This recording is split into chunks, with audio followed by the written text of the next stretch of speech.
السلام علیکم پیارے پاکستانیوں، میرے پاک وطن کے آئین کے مطابق کوئی قادیانی، مرزئی، غاصب ختم نبوت خود کو مسلمان نہیں کہہ سکتا، اپنے مذہب کو اسلام نہیں کہہ سکتا، اپنی عبادت گاہ کو مسجد نہیں کہہ سکتا، اور اپنی عبادت گاہ کے اوپر سپیکر نہیں لگا سکتا، اور اپنے مذہب کی اعلانیہ کھلے عام پرچار نہیں کر سکتا، تبلیغ نہیں کر سکتا۔ یہ میرے اور آپ کے وطن عزیز کے آئین میں لکھا ہوا ہے، قانون میں لکھا ہوا ہے۔ لیکن جب بھی میرے وطن عزیز کے کسی بڑے بلنڈر سے عوام کی توجہ ہٹانے کی کوشش ہوتی ہے تو ان کے پاس سب سے بہترین ہتھیار عوام پاکستان کے محبان اہل وطن کے محبان اسلام کے جذبات کو دوسری طرف لگایا جاتا ہے، ان کے جذبات کو ٹھیس پہنچائی جاتی ہے، ان کے احساسات کو ابھارا جاتا ہے۔ حال ہی میں پاکستان میں ہونے والے انتخابات پہ جو عوامی مینڈیٹ پہ ڈاکہ ڈالا گیا ہے اور جو ڈاکوؤں، چوروں، لٹیروں کو ہمارے اوپر زبردستی سے مسلط کرنے کی کوشش کی جا رہی ہے، اس کی طرف سے توجہ ہٹانے کے لیے اب میرے وطن پاک کے چیف جسٹس نے، سپریم کورٹ کے سب سے بڑے جج نے قادیانیوں کو ان کے مذہب کی کھلے عام پرچار کرنے کی اجازت مرمت فرمائی ہے۔ واضح رہے کہ میرے وطن پاک کے اداروں میں جہاں بے شمار محب اسلام، محب پیغمبر اسلام، محب ختم نبوت لوگ موجود ہیں، ختم نبوت پہ رائی کے دانے کے برابر بھی جو سمجھوتا نہیں کر سکتے، جن کا خون کھولتا ہے وہ موجود ہیں، وہاں اس قاضی جیسے چند گندے انڈے بھی موجود ہیں، وہاں ایسے لعین اور بے شرم بھی موجود ہیں جو پاکستان میں ہونے والے بڑے بڑے بلنڈروں سے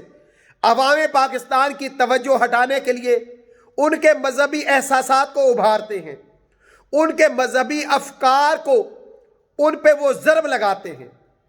ان کے وہ مذہبی فیلنگز کو جھنجھوڑتے ہیں تاکہ ان بڑے ڈکیٹیوں کے، تاکہ ان بڑی چوریوں سے توجہ ہٹا کے عوام کی توجہ ان کے سب سے حساس مسئلے کی طرف دلا دی جائے۔ میرے پاکستانیوں، میرا وطن عزیز ہمیشہ اسلام کا گہوارہ رہا ہے۔ میرے وطن عزیز کی عوام نے، محب وطن، محب اسلام پاکستانیوں نے آج تک کبھی ختم نبوت میں سمجھوتا کیا ہے نہ کر سکتے ہیں۔ لیکن پاکستان جو اس وقت نہ صرف معاشی اور سیاسی ایمرجنسی کی حالت میں ہے بلکہ اس کے علاوہ بھی بے شمار مسائل کی دلدل میں پھنسا ہوا ہے، گھرا ہوا ہے، ان مسائل سے توجہ ہٹانے کے لیے ان بے غیرتوں نے، ان بے شرموں نے عوام پاکستان کے سب سے حساس مسئلے کی طرف ان کو دھکیل دیا ہے۔ ان لوگوں کو، ایسے گندے لوگوں کو اپنے مغربی آقاؤں کی وفاداریاں حاصل کرنے کے لیے، ان کی آواز پہ لبیک کہنے کے لیے جب ان کا جی چاہتا ہے یہ اہل اسلام کی فیلنگز پہ، ان کے احساسات پہ شب خون مارتے۔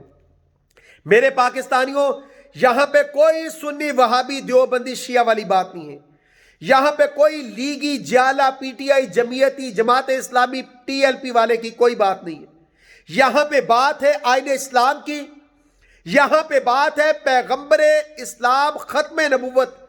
نبی رحمت صلی اللہ علیہ وسلم کی ختم نبوت کے ساتھ وفاداری کی۔ تو تمام بھائی، تمام علماء، چاہے وہ کسی بھی مسلک سے تعلق رکھتے ہیں، ان کا اخلاقی طور پہ اور مذہبی طور پہ یہ فرض بنتا ہے کہ وہ اس فیصلے کی کل جمعۃ المبارک میں واضح طور پہ اس کو واضح کرے، عوام الناس کو آئین پاکستان بتائیں، عوام الناس کے ذہنوں سے یہ جو خلش ہے یہ دور کرے، اور ان کو بتائیں کہ آپ کے اس بے غیرت قاضی نے، آپ کے اس لعین قاضی نے آپ کے وطن عزیز کے آئین پہ شب خون مارا ہے، آئین کی ایک شک کو اس نے تہ و تیغ کر دیا ہے، آئین پاکستان پہ اس نے یلغار کی ہے۔ اللہ رب العزت ایسے لوگوں کو صفحہ ہستی سے مٹائے، ان کو جہنم کا ایندھن بنائے۔ میرے وطن عزیز کو اللہ رب العزت دن دوگنی رات چوگنی ترقی عطا فرمائے۔ السلام علیکم۔